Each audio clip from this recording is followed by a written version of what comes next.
Hello friends, very good morning. दोस्तों, आप सभी लोग सिलेबस को लेके और उसे कंप्लीट करने को लेके बहुत परेशान हो। सिलेबस कंप्लीट हो नहीं रहा है और करें भी तो कैसे करें, कहां से करें, सोर्सेज, बहुत सारी समस्याएं आपके साथ आ रही हैं जो कमेंट में मैं देखता रहता हूं। आज का ये जो वीडियो रहने वाला है, आज हम टास्क लेने से टास्क कंप्लीट करने तक का पूरा वीडियो मैं अपलोड करने वाला हूं आज का मैं, कि भाई जो डेली का मैं टास्क बना रहा हूं टाइम टेबल, उसको मैं कैसे कंप्लीट कर रहा हूं, किन सोर्स से कर रहा हूं, किन नोट्स से कर रहा हूं। ठीक है, देन इसके बाद में मुझे पता है आपको क्या हेल्प की नीड है, आप मुझसे क्या हेल्प चाहते हो, तो आपके बिना कहीं मैं आपको क्या प्रोवाइड करा दूंगा। जैसे कि मेरा हिस्ट्री का नोट आपको बहुत पसंद आता है तो वो मैं आपको प्रोवाइड करा दूंगा। ठीक है, मैं मैथ कहाँ से पढ़ रहा हूँ, ठीक है, इंग्लिश कहाँ से पढ़ रहा हूँ, सारी चीज आपको प्रोवाइड करा दूंगा मैं। ठीक है, टेलीग्राम पे, और टेलीग्राम पे आपको ज्वाइन करने क्या करना है, जो मेरा जो चैनल का डिस्क्रिप्शन है वहां पे आप जाओगे तो लिंक मिल जाएगा, कमेंट में मैं लिंक डाल दूंगा टेलीग्राम का अपना। ठीक है, तो वहां से आप टेलीग्राम पे ज्वाइन कर सकते हो। तो सबसे पहले अपन बनाते हैं आज का टाइम टेबल। ठीक है, टाइम टेबल मैं आपको बताया था कल कैसे बनाते हैं, आज मैं फिर से आपको बताने वाला टाइम टेबल आज के अपना क्या क्या रहने वाला है। ठीक है, तो दोस्तों सबसे पहले हम यहाँ पे देखेंगे समाज विज्ञान में हम आज का क्या टास्क लेने वाले हैं। देखिए, कल का जो हमने टास्क लिया था अपना, कल का लिया था आधुनिक भारतीय इतिहास के स्रोत देखे थे हमने, यूरोपीय को भारत में आगमन, जिसमें पुर्तगाल थे, डच थे, फ्रांसीसी थे, अंग्रेज थे। ठीक है, ब्रिटिश शासन की स्थापना कैसे हो रही है, ठीक है, ब्रिटिश ईस्ट इंडिया कंपनी कैसे बनी, भारतीय क्षेत्र में उसके उद्योग मतलब ब्रिटेन ने भारतीय क्षेत्र में अपना कैसे अपना वर्चस्व स्थापित किया। ठीक है, ये रहा कल का अपना। आज अपन क्या पढ़ने वाले हैं दोस्तों, आज अपन पढ़ने वाले हैं जो समाज विज्ञान में, वो है भारतीय पुनर्जागरण, सामाजिक धार्मिक आंदोलन एवं प्रमुख विचारक। ठीक है, तो सबसे पहले आज समाज विज्ञान का अपना टॉपिक रहने वाला है, तो इसको अपन नोट करते हैं आज के टाइम टेबल में। समाज विज्ञान भारतीय जागरण। दोस्तों टैबलेट मैंने जहाँ चार्ज नहीं कर पाया था नाइट को तो बंद हो गया है। भारतीय पुनर्जागरण, सामाजिक धार्मिक आंदोलन एवं सुधारक। ठीक है, तो आज का अपना जो अपना समाज विज्ञान का टास्क ले लिया है। दूसरा जो अपन टास्क लेते हैं वो लेते हैं अपन विज्ञान का दोस्तों। ठीक है, समाज विज्ञान में जो कि जैसे मान के चलो ज्योतिबा फुले हैं, अपने अम्बेडकर जी हैं, ठीक है, इसके बाद में गांधी जी भी हैं, इसमें सारे जितने भी ग्रेट मैन हुए हैं जिन्होंने समाज को उनके विकास के लिए जितने भी कार्य किए हैं, जितने आंदोलन किए हैं, वो सारे अपन इसमें देखेंगे भी। ठीक है, और इसका बहुत प्यारा नोट मैं आपको दिखाने वाला हूँ। चलिए पहले नोट ही दिखाता हूँ मैं इसको आपके लिए। ठीक है, तो यहाँ पे मेरा ये हिस्ट्री का नोट्स रखा हुआ है, ये है मेरे पास, बहुत प्यारा नोट है, आप देख सकते हो। इसमें अभी अपन देखते हैं सामाजिक धार्मिक सुधार आंदोलन। ठीक है, आप देख सकते हो मेरे नोट्स को दोस्तों, है ना, कि मतलब आप एक एक पेज, एक एक पॉइंट आप देख सकते हो उसमें। देखिए आप कितना, मतलब इसका कितना मैंने स्टडी किया होगा, मैंने कितने टाइम्स मैंने इसको रिवीजन किया होगा जब इसकी ये कंडीशन है नोट की। और बहुत ही प्यारे, बहुत अच्छे नोट्स हैं ये। ठीक है, इसको मैं आपको सेंड भी कर रहा हूँ लगातार टेलीग्राम पे। और अभी अपन धार्मिक सुधार का आंदोलन निकालने वाले हैं इनकी।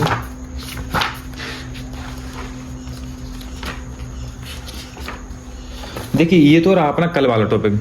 ठीक है, ये है अपना कल वाला टॉपिक, जिसमें यूरोपीय कंपनियों वाला आगमन था। ठीक है, तो इसमें अपने कौन कौन सी है, जैसे कि यूरोपीय कंपनियों का आगमन की देखो, एस्तादो द इंडिया जो पुर्तगाली कंपनी कब आई थी, 1498 में। फिर ब्रिटिश ईस्ट इंडिया कंपनी 1600 में।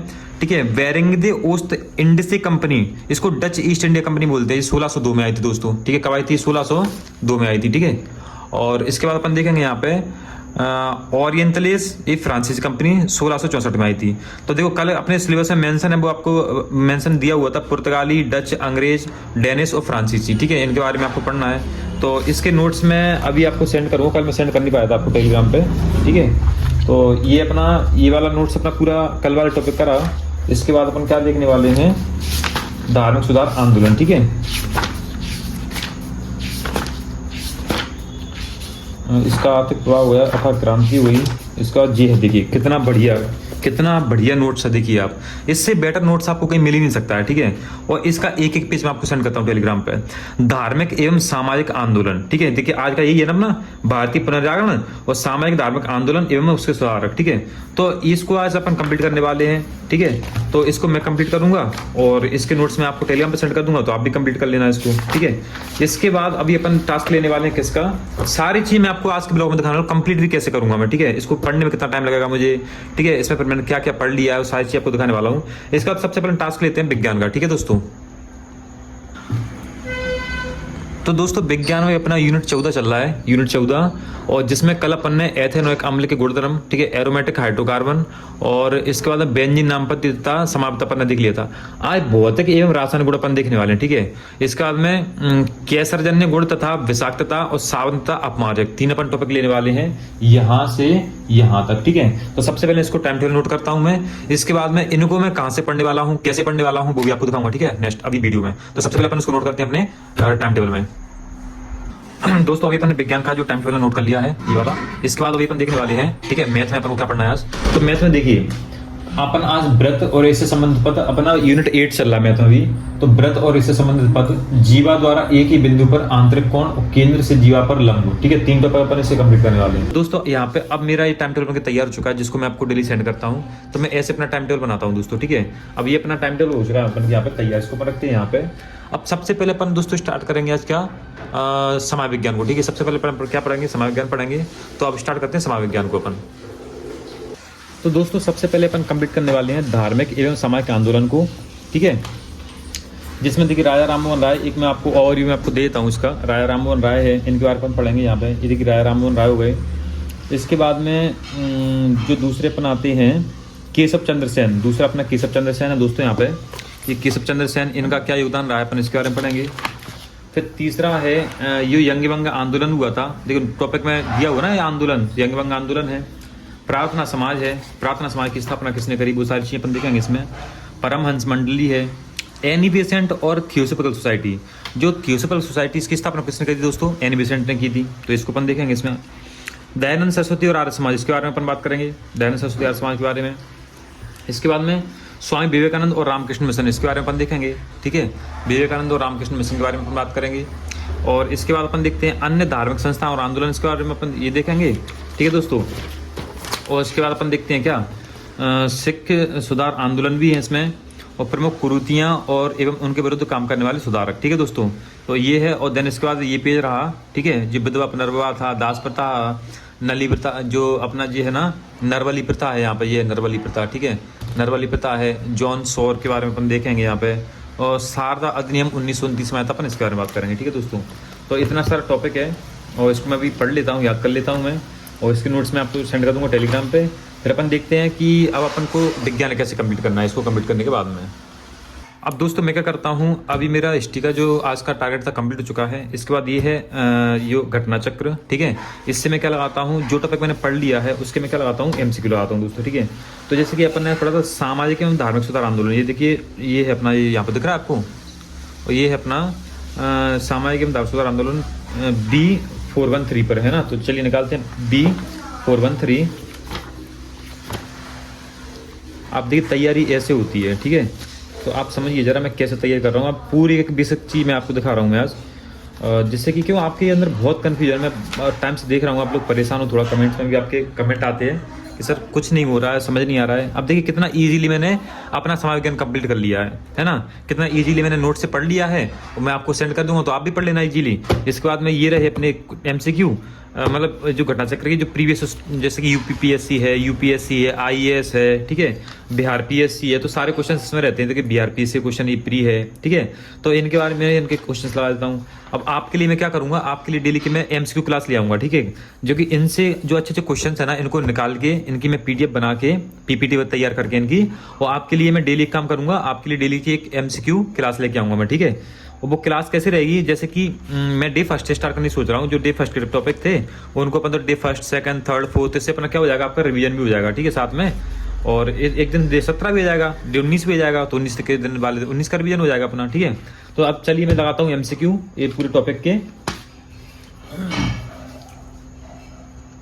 अब देखिए इसमें कितने प्यारे प्यारे क्वेश्चन दिए हुए हैं, जैसे कि निम्न महापुरुषों में से कौन भारतीय जागृति के जनक कहा जाता है, ऐसे क्वेश्चन आते हैं। बताइए भारतीय जागृति के जनक किसे कहा जाता है, तो राजा राममोहन राय को कहा जाता है दोस्तों, ठीक है, भारतीय जागृति के जनक। इसके बाद अपन देखते हैं राजा राम मोहन राय द्वारा स्थापित प्रथम संस्था कौन सी थी, तो जिन्होंने आत्मीय सभा की स्थापना करी थी, कब करी थी, 1815 में दोस्तों आत्मीय सभा की स्थापना करी थी। देखिए आप मेरा हिस्ट्री का जो घटना चक्र देखोगे ना, ये भी आपको पूरा रचा रचाया मिलेगा, क्योंकि इसको भी मैंने कई बार रिवीजन कर लिया हिस्ट्री घटना चक्र को, कई बार आप देखिए एक एक पॉइंट को आप मैंने क्वेश्चंस को, इनके आंसर को बिल्कुल हाईलाइट कर रखा है। नोट्स भी कई टाइम से पढ़ रखे हैं, घटना चक्र कई टाइम पढ़ रखा है, ठीक है। इसके बाद मैं आज इस लेवल पर हूँ कि मैं आपको थोड़ा गाइड कर पा रहा हूँ, आपके लिए थोड़ी हेल्प कर पा रहा हूँ मैं, ठीक है। तो आप जितना हेल्प लेना चाहो मुझसे ले सकते हो। मुझे नोट्स आप चाहिए वो आप ले लो, क्लास आपको चाहिए वो ले लो, मैं किसी भी सब्जेक्ट पे किसी टॉपिक पे आपको क्लास दे सकता हूँ मैं, ठीक है। आपको क्या नीड चाहिए, क्या हेल्प है, बस आप एक बार बोलिए, मैं तैयार हूँ करने के लिए, ठीक है। इसके बाद आप देखते हैं ब्रह्म समाज की स्थापना किसने करी थी। तो 20 अगस्त 1828 को, ठीक है, ब्रह्म समाज जो राजा राम मोहन राय किसकी स्थापना कर रहे हैं, ब्रह्म समाज की स्थापना कर रहे हैं दोस्तों यहाँ पे, ठीक है। इसका राम मोहन राय को राजा की उपाधि किसने दी। बहुत बढ़िया क्वेश्चन है, इतना इंपॉर्टेंट क्वेश्चन है कि भाई जो राजा राम मोहन राय अपन बोलते हैं, इनको राजा की उपाधि कौन दे रहा है। तो राजा की उपाधि अकबर द्वितीय ने दी थी इनको। किसने दी थी, अकबर द्वितीय ने। देखो राय को इंग्लैंड में सम्राट से मुगल बादशाह अकबर द्वितीय को मिलने वाली पेंशन की मात्रा बढ़ाने पर बातचीत करनी थी। भाई जो राजा राम मोहन राय थे ना, तो जो मुगल सम्राट जो बादशाह अकबर थे, जो बादशाह अकबर बाद में क्या हुआ, पेंशन भुगता हुए थे, अंग्रेज इनको पेंशन देते थे, तो पेंशन क्या इनकी कम थी दोस्तों। तो इन्होंने राजा राम मोहन राय को, जो कि जितने भी ग्रेट मैन हुए ना, महान जो विचारक हुए थे, सारे के सारे क्या थे, बहुत बड़े वकील थे। चाहे महात्मा गांधी हो, ठीक है, कोई भी हो, सब बहुत बड़े बड़े वकील थे। तो इन्होंने क्या है, इनको भेजा कहाँ पे, ब्रिटेन में, किस लिए, पेंशन बढ़ाने के लिए। तो बादशाह अकबर की पेंशन बढ़वानी थी इनको, ठीक है। तो इंग्लैंड के ब्रिस्टल में ही 27 सितंबर 1833 को राजा राम मोहन राय की मृत्यु हुई थी और वहीं पर उनकी समाधि है। तो राजा राम मोहन की मृत्यु कहाँ हुई थी, वहीं पे हुई थी, ब्रिटेन में ही। उसके बाद में जो अकबर द्वितीय थे ना, इन्होंने इनको राजा की उपाधि दी थी। किसकी उपाधि दी थी, राजा की, ठीक है। तो देखिए राजा राम मोहन राय की उपाधि कहाँ पे, समाधि कहाँ पे, कोलकाता में, पटना में, ब्रिस्टल इंग्लैंड में और कनाडा में। तो कहाँ पे हो जाएगी इनकी, ब्रिस्टल इंग्लैंड में हो जाएगी दोस्तों, ठीक है। तो इस प्रकार से आप देख सकते हो उसको। इसका भारतीय ब्रह्म समाज के संस्थापक कौन है, तो इसके कौन है, केशव चंद्र सेन है। कितना बहुत अच्छा क्वेश्चन है ये वाला कि भारतीय ब्रह्म समाज के संस्थापक कौन थे। तो भारतीय ब्रह्म समाज के संस्थापक दोस्तों केशव चंद्र सेन थे। बहुत अच्छा है, इनके बारे में पूरा फैक्ट आपको सुनाता हूँ कि भारतीय ब्रह्म समाज के संस्थापक केशव चंद्र सेन थे। देवेंद्रनाथ ने 1865 में केशव चंद्र से आचार्य की उपाधि छीन ली थी। देखिए हुआ क्या था, पहले तो केशव चंद्र सेन थे, बाद में देवेंद्रनाथ ने क्या किया था, इनसे आचार्य की उपाधि छीन ली थी, ठीक है। फिर उन्होंने क्या, आदि ब्रह्म समाज की स्थापना करी थी। जो पहले भारतीय ब्रह्म समाज था, दो भागों में बट गया था, एक आदि ब्रह्म समाज था और एक नवीन ब्रह्म समाज था, ठीक है। तो इस प्रकार से क्वेश्चन आप मतलब देख लेना, अगर आप बोलोगे तो इसका भी फोटो सेंड कर दूंगा आपको, कमेंट कर देना। अगर आपको इसका फोटो चाहिए हो मेरे घटना चक्र का, तो कमेंट कर देना, इस टॉपिक के मैं आपको क्या टेलीग्राम पे सेंड कर दूंगा, ठीक है। वेदों के पुनरुत्थान का श्रेय किसे का दिया जाता है। तो दोस्तों वेदों का जो पुनरुत्थान है उसका जो श्रेय दिया जाता है स्वामी दयानंद सरस्वती को दिया जाता है। दोस्तों यहाँ पे मैंने हिस्ट्री का घटना चक्र लगा लिया है, सारे क्वेश्चंस में लगा लिए हैं, और चूंकि एक सीमित समय की वीडियो बनाना होता है इसलिए मैं सारी चीजें। तो दोस्तों अभी यहाँ पे हमारा हिस्ट्री का जो घटना चक्र मैंने कंप्लीट कर लिया है, और चूंकि टाइम लगता है उसको, आधा घंटा का समय लगता है और वीडियो इतना लंबा नहीं बना सकते हम, इसलिए मैंने उसको कंप्लीट करके अब मैं आपको लेके आता हूँ विज्ञान पे। विज्ञान का टास्क हम कंप्लीट करने वाले हैं। महेश कुमार बर्णवाल की बुक है मेरे पास में, और एक दो बुक और है, पर मैं अभी इसको प्रेफर कर रहा हूँ, ठीक है। अच्छी बुक है, और इससे अपन जो आज केमिस्ट्री का जो टॉपिक है उनको पढ़ने वाले हैं, और अगर इसमें नहीं मिलेगा तो अपन उसको यूट्यूब से कंप्लीट करने वाले हैं, ठीक है दोस्तों। तो सबसे पहले अपन बुक में निकालते हैं टॉपिक को। अब दोस्तों आज का जो टारगेट अपन ने लिया था, जिसमें आपको बेंजीन का जो भौतिक एवं रासायनिक गुण और केसरजन्य गुण तथा विषाक्तता, सावधता, अपमार्जक, ये सारी चीजें अपने को देखनी थी। पर इसमें मुझे बेंजीन का भौतिक तथा रासायनिक गुण मिल ही रहा है, ठीक है। इसमें देखिए ये अपना यहाँ से रसायन विज्ञान है, मैंने इस पेज पे देख लिया है, इस पेज पे मैंने देख लिया है, ठीक है। मुझे यहाँ पे बिल्कुल भी नहीं मिल रहा है, इस पर मैंने देख लिया है भौतिक रासायनिक गुण, इसमें भी नहीं मिल रहा है, इसमें नहीं मिल रहा है। और भौतिक और अब रासायनिक गुण की अपन बात करें तो यहाँ पे ये और ये, ठीक है। सावधता अपमार्जक तो देखो मिल गया, देखो सावधता अपमार्जक मिल गया अपन को यहाँ पे, इसको अपन बुक से पढ़ लेंगे। मैं आपको बता रहा हूँ, एक एक स्टेप बता रहा हूँ कि मैं सिलेबस कैसे कंप्लीट करता हूँ, ठीक है। समस्या मेरे साथ भी है, अभी बुक में वो चैप्टर नहीं या वो टॉपिक नहीं मिल रहा मुझे, तो क्या मैं उसे कंप्लीट नहीं करूंगा, नहीं करूंगा, लेकिन दूसरे तरीके से। भाई तो मैं आपको बताने वाला हूँ। देखिए सावन अपमार्जक तो अपन को मिल गया यहाँ पे, और कैसरजन्य गुण तथा विषाक्तता ये नहीं मिल रहा अभी अपन को। कैसरजन्य गुण तथा विषाक्तता इसमें कहीं मिल रहा है, कैसरजन्य गुण तथा विषाक्तता दो टॉपिक इसमें नहीं मिल रहा है अपन को। तो दो टॉपिक अपन कैसे कंप्लीट करेंगे, दो टॉपिक के लिए अपन जाएंगे अभी यूट्यूब पे अपन सर्च करेंगे टॉपिक को, और मैं आपको बताऊंगा कौन सी क्लास बेटर है, उससे मैं कंप्लीट करूंगा। उस क्लास का लिंक मैं आपको सेंड कर दूंगा टेलीग्राम पर, ठीक है। तो सबसे पहले अपन एक काम करते हैं, सावधता अपमार्जक, इसको कंप्लीट कर लेते हैं अपन पेज नंबर 100 पे जाके, ठीक है। तो चलते हैं पेज नंबर 100 पे, सावधता अपमार्जक के लिए।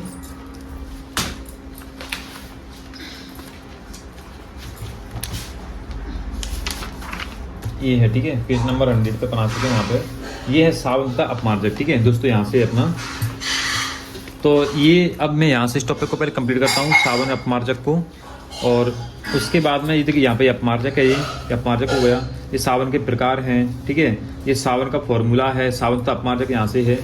देखो, सावन जल में घुलनशील उच्च बसीय अम्लों के सोडियम अथवा पोटेशियम लवणों से निर्मित होते हैं। तो क्वेश्चन आपके लिए यही आएगा, बताओ कि बताइए सावन जो जल में घुलनशील उच्च बसीय अम्लों के खालिस्तान से निर्मित होते हैं। तो सोडियम तथा पोटेशियम लवणों से, या जो भी ऑप्शन आ जाएंगे, तो अपन को क्या लगाना इसमें, सोडियम तथा पोटेशियम। क्या लगाना दोस्तों अपन को इसमें, अपन सोडियम लगाना, पोटेशियम लगाना, ठीक है। इसके बाद ऐसी अपमार्जक की भी डेफिनेशन है इसमें, देखिए अपमार्जक को सावन रहित सावन भी कहा जाता है। कि सावन तो होता है लेकिन इसमें सावन नहीं होता है, ठीक है, क्योंकि ये सावन से भिन्न होता है। देखो अलग ही कह रहा भिन्न होता है, परंतु सावन के समान ही सफाई के लिए प्रयोग किए जाते हैं। अपमार्जकों का निर्माण वसा, तेल तथा पेट्रोलियम से प्राप्त हाइड्रोकार्बन से होता है दोस्तों, ठीक है। तो इस प्रकार के अपन अपमार्जक को समझ लेंगे। देखिए सावन के, देखिए सावन के भी कितने प्रकार होते हैं, या उपयोग के आधार पर सावन के प्रकार देखिए। प्रसादन सावन अथवा सौंदर्य सावन। देखिए सौंदर्य सावन, क्या आप एक चीज बताइए मुझे, चलो यहाँ पे ये दिया हुआ है, सावन के आधार पर सावन के प्रयोग अपन को बताना है, ठीक है। क्या आप एक चीज बताओ मुझे, आप लोगों का नहाने का सावन और कपड़े धोने का सावन एक ही होता है क्या? नहीं होता ना। तो वो वही तो प्रकार हैं। देखिए प्रसादन सावन, या इसको बोलते हैं टॉयलेट सॉप अलग होता है, ठीक है। अपन तो क्या है, अपन तो बहुत नॉर्मल, सभी लोग नॉर्मल फैमिली से बिलोंग करते हैं, वही नहाने का, वही कपड़े धोने का, वही, ठीक है, टॉयलेट सावन सब अपना एक ही हो जाता है। पर दोस्तों थोड़ा सा अपन अगर हाई लेवल सोसाइटी में जाएंगे तो उनका क्या है, टॉयलेट सॉप अलग होता है, आता है ना, डिटर्जेंट आता है, या फिर अपन बोले क्या डिटॉल लेके आते हैं, ठीक है, वो वाला लेके आते हैं। तो प्रसादन सावन अलग होता है। सौंदर्य सावन देखिए अलग होता है, अपन नहाते हैं ना, लाइफ बॉय है, डब है और पेयर्स है, बाकी नाम आप लोगों को पता होगा, मुझे तो ज़्यादा नॉलेज नहीं है, ठीक है। इसके बाद कपड़े धुलने का साबुन अलग होता है, जैसे घड़ी हो गया, ठीक है, और इसमें और भी रिन वगैरह आते हैं। औषधि साबुन अलग होता है, डिटॉल, औषधि साबुन देखो डिटॉल होता है। जैसे कि अपन क्या करते हैं, अपन जैसे कि डिटॉल का उपयोग करते हैं ना कीटाणुओं के उसके रक्षा के लिए, तो वो औषधि साबुन कहलाएगा डिटॉल। या अपन को लग जाती है कभी कभी, तो कौन सा साबुन लगाते हैं अपन, डिटॉल लगाते हैं ना, तो डिटॉल हो गया। अच्छा, दाढ़ी बनाने वाला साबुन अलग होता है। देखिए जो पुरुष होंगे हमारे, उन्हें आइडिया होगा, जब अपन सेविंग बनाते हैं ना, तो उसके लिए अलग से क्या आती है, तो क्रीम आती है, फिर साबुन आता है। तो दाढ़ी बनाने वाला साबुन अलग होता है। अच्छा, बर्तन धोने का साबुन, महिलाओं को, सभी महिलाओं को पता होगा, बर्तन धोने का साबुन अलग होता है। आप आता है ना टी पैड आता है, रिन चमकता रहे, है ना, तो वो बर्तन धोने का साबुन अलग हो गया, रिन वाला अपना। अच्छा, पारदर्शी सावन अलग होता है। तो यह सावन निर्माण की मतलब उष्ण विधि है। आई थिंक पारदर्शी सावन अपन कह सकते हैं पेयर्स को। पेयर्स भी मेरे ख्याल से पारदर्शी सावन है, क्योंकि पेयर्स में जब अपन ऐसे देखते हैं ना, वो अपन ऐड आता है तो उसमें एकदम ट्रांसपेरेंट दिखता है यार पार उसमें, तो पारदर्शी सावन हो जाएगा। द्रव अथवा तरल साबुन, देखिए द्रव या तरल साबुन अलग होता है। ये लिक्विड सॉप होता है, जैसे कि अपन वो बोतल में आता है, हैंड वॉश आता है बोतल में, तो वो क्या होता है, लिक्विड साबुन हो जाता है। तो इस प्रकार से क्या इसके प्रकार हो गए साबुन के, ठीक है। इनके ये विधि यहाँ पे इनके प्रयोग के लिए अपने के मतलब ये प्रयोग में कहाँ उपयोग हो रहा है वो अपन देख लेंगे। ये अपमार्जक हो गया अपना अपमार्जक।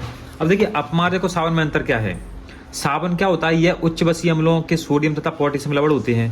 यह सल्फोनिक अम्लों और सोडियम या पोटेशियम लवण होते हैं। बस यहीं से क्वेश्चन बनेगा, ठीक है, यहीं से ऑप्शंस में आ जाएंगे। अपन को दो दे देगा, एक नहीं देगा, अपन को ढूंढना है। इसमें COONA समूह होता है। क्या होता है दोस्तों, COONA। इसमें CO3Na समूह होता है दोस्तों, ठीक है। ये कठोर जल, अम्लीय जल तथा लवणीय जल के साथ अच्छी तरह से कार्य नहीं करते, और ये कठोर जल, अम्लीय जल तथा लवणीय जल के साथ अच्छे से कार्य करते हैं। देखिए जो अपना नॉर्मल साबुन होता है ना, खारा पानी होता है, खारा पानी इसको अपन कठोर जल बोलते हैं। तो उसमें क्या अपन देखिए, कभी नहाने वाला साबुन होता है, अपन जब नहाते हैं ना, और पानी कैसा होता है, हार्ड होता है, खारा पानी होता है, तो साबुन कैसा फट जाता है, आपने देखा होगा। तो इसलिए ये कठोर जल में काम नहीं करता। ये कठोर जल में भी, अम्लीय जल में भी, लवणीय जल में भी क्या होता है, अच्छे से काम करता है। यह पूर्णतः जैव अपघट नहीं होता है, ठीक है, और साकेत हाइड्रोकार्बन की श्रृंखला युक्त कुछ अभिकर्मक जैसे कि अनपघटनीय होते हैं। ये ऊनी कपड़ों के साथ अधिक व्यवहारिक नहीं होते हैं। ये ऊनी कपड़ों से अधिक व्यवहारिक होते हैं। ये त्वचा के लिए हानिकारक होते हैं। देखिए अपन जो साबुन उपयोग करते हैं, ये क्या होता है, हानिकारक होता है। अपमार्जक क्या होता है, ये जल में तीव्रता से घुलते हैं, तो ये त्वचा के लिए क्या है, कम हानिकारक होते हैं। उदाहरण में क्या होता है, सोडियम स्टीयरेट तथा सोडियम पामिटेट के उदाहरण है। इसमें सोडियम लॉरेस सल्फेट और सोडियम डोडोसिल इसके क्या उदाहरण है। ठीक, कितना सिंपल है, आपको क्या दिक्कत आ रही है मुझे तो सिलेबस कंप्लीट करने में, कितना सिंपल है सारी चीजों को पढ़ना, ठीक है। ये मैंने कंप्लीट कर लिया। 2 टॉपिक है, उनको मैं यूट्यूब से कंप्लीट करने वाला हूँ। तो कितना सिंपल है, आप बताइए, इतना क्यों डर रहे हो आप लोग, मुझे बताइए आप इतना क्यों डर रहे हो आप सिलेबस से। भाई मत डरिए इतना, मैं हूं ना, आप देखो मैं एक एक चीज आपको बता रहा हूँ ना। जैसे आप देखो समय विज्ञान कितने आसानी से कंप्लीट कर लिया अपन ने, MCQ भी लगा लिए, विज्ञान ये आसानी से कंप्लीट कर ही रहे हैं हम। इसके भी MCQ जैसे कि मेरे पास बुक है, उससे लगा लो, यूट्यूब से लगा लेंगे अपन, मैं आपको लिंक शेयर कर दूंगा, नहीं तो मैं खुद क्लास लेके आने वाला हूँ MCQ की सारे टॉपिक्स की, ठीक है। उसके बाद में अभी विज्ञान से पहले कंप्लीट करता हूँ मैं आपको, ठीक है, 2 टॉपिक को, और फिर मैं बताता हूँ आपको। दोस्तों एक्चुअली टैबलेट ऑफ हो गया मेरा, तो ये जो मैंने कंप्लीट है अभी व्रत और इससे संबंधित पद थे अपने, सॉरी ये भौतिक और रासायनिक गुण धर्म थे अपने, और इसमें तो केसरजन्य गुण तथा विषाक्तता, इन दोनों कंप्लीट को मैंने कर लिया किससे, यूट्यूब से। और इसके बाद में देखिए मेरे नोट्स भी रखे हुए हैं यहाँ पे, तो मैं नोट्स बना रहा हूँ प्रॉपर, है ना, रिवीजन करने के लिए। मैथ का, साइंस का नोट्स मेरा ये है, तो यहाँ पे देखिए मैं नोट्स भी बनाते जा रहा हूँ उनके, ठीक है। तो अब आप देख सकते हो यहाँ पे मैं नोट्स बना रहा हूँ, यहाँ पे ये अपने नोट्स चल रहे हैं। तो इन नोट्स से मैं क्या कर रहा हूँ दोस्तों, इसमें नोट करते जा रहा हूँ मैं, तो आपको इसकी लिंक सेंड कर दूंगा मैं भी टेलीग्राम पर ही। अब अपन आते हैं मैथ पर। तो मैथ पर दोस्तों आप कुछ नहीं करना, देखिए व्रत और इससे संबंधित पद है, ठीक है। तो अब आप क्या करिए, व्रत और इससे संबंधित पद डालिए किस पे, यूट्यूब पे क्लास आ जाएगी। फिर जीवा द्वारा एक ही बिंदु पर आंतरिक कोण डाल दिए, यूट्यूब पे वो आ जाएगी। वृत्त से जीवा पर लंब डाल दिए, यूट्यूब पे जाइए। 3 बिंदुओं से जाने वाला वृत्त, 4 टॉपिक को यूट्यूब पे डालिए और आज की आधा भी क्लास कंप्लीट कर लीजिए। इसका बाद संधि आपको कहाँ से पढ़ना है, ये हिंदी की अपने पास बुक रखी है, ठीक है, ये हिंदी की मेरे पास में बुक यहाँ से। तो आपको क्या करना है, संधि कंप्लीट करना है दोस्तों, ठीक है। इसके बाद में कंपाउंड सेंटेंस, ये क्या है, कॉम्प्लेक्स सेंटेंस है। तो यूट्यूब पे ये देखिए, ये आपको यूट्यूब से कंप्लीट करिए आप, ठीक है। ये कॉम्प्लेक्स सेंटेंस यूट्यूब पे डालिए आप, नहीं तो मैं लिंक सेंड कर दूंगा आपको टेलीग्राम पे, वहां से आप इसको कंप्लीट कर लीजिए। तो दोस्तों कितना ईजी है, पूरे दिन में आपको इतना टॉपिक कंप्लीट करना है। अब क्या दिक्कत आ रही है, अब देखिए भाई मैं आपसे फिर से कह रहा हूँ, मैं बड़ी विनम्रता से कह रहा हूँ कि बूंद बूंद से गड़ा भरेगा, और अब तो थोड़ा टाइम भी मिल गया अपन को। देखिए आप सोचो एक दिन में भयंकर पढ़ लो और दूसरे दिन सो जाओ, तीसरे दिन सो जाओ, पढ़ाई हो पाई क्या? 1 मिनट रुको जरा, आप बात करते हैं। एक चीज बताइए मुझे कि अपन सोचे कि एक दिन में अपन बहुत सारा पढ़ लो, बहुत सारा पढ़ लो, फिर दूसरे दिन पर रेस्ट कर लो, तीसरे दिन रेस्ट कर लो। नहीं, एग्जाम अगर क्वालिफाई करना है, पढ़ना है, तो निरंतरता सबसे बड़ा हथियार है, निरंतरता हमारा। कंटिन्यूटी तो बहुत ही आवश्यक है, पढ़ना पड़ेगा हमें रेगुलर, ठीक है। और ये सबसे अच्छा तरीका है, डेली का टास्क कंप्लीट करते चलो, छोटे छोटे टास्क है बिल्कुल छोटे छोटे, इतू से इनको कंप्लीट करते चलो, पता नहीं चलेगा सिलेबस कब कंप्लीट हो जाएगा। देखिए मैं डे 1 से फॉलो कर रहा हूँ, 19 दिन हो गए मुझको फॉलो करते करते, मैं भी तो कर रहा हूँ ना, है ना। ये देखिए पूरे टाइम टेबल मैंने नोट करके रखे हैं अपने, पूरे A to Z, डे 1 से डे 19 तक का, आज अपन डे 19 तक का मैं सेव करता जा रहा हूँ। तो इतना मेरा सिलेबस, मुझे इस बात की खुशी है कि मैंने अपना सिलेबस कंप्लीट कर लिया। क्या आपको खुशी है इस बात की? क्योंकि आपने किया ही नहीं है, आपने किया हुआ तो आपको खुशी होगी। तो मुझे खुशी क्योंकि इतना कंप्लीट कर लिया मैंने, और मुझे पता है 45 दिन तक मैं पूरा सिलेबस अपना कंप्लीट कर लूँगा, क्योंकि मैंने पूरा टारगेट शुरू में बना लिया था, पहले दिन ही मैंने टारगेट बना लिया था अपना, तो मुझे पता है मेरा कंप्लीट हो जाएगा। तो आप आज से भी ज्वाइन कर सकते हो दोस्तों इस चीज़ को, और आप आज से 19 दिन हुए, अभी 25 दिन और हैं, 25 दिन में आपका 50% सिलेबस कंप्लीट हो जाएगा मेरे साथ में, है ना। तो मुझसे जुड़िए, ठीक है, चैनल को फॉलो कर लीजिए, सब्सक्राइब कर लीजिए, टेलीग्राम पे ज्वाइन हो जाइए, और साथ में तैयारी करते हैं, ठीक है। मिलते हैं नेक्स्ट ब्लॉग में, थैंक यू सो मच।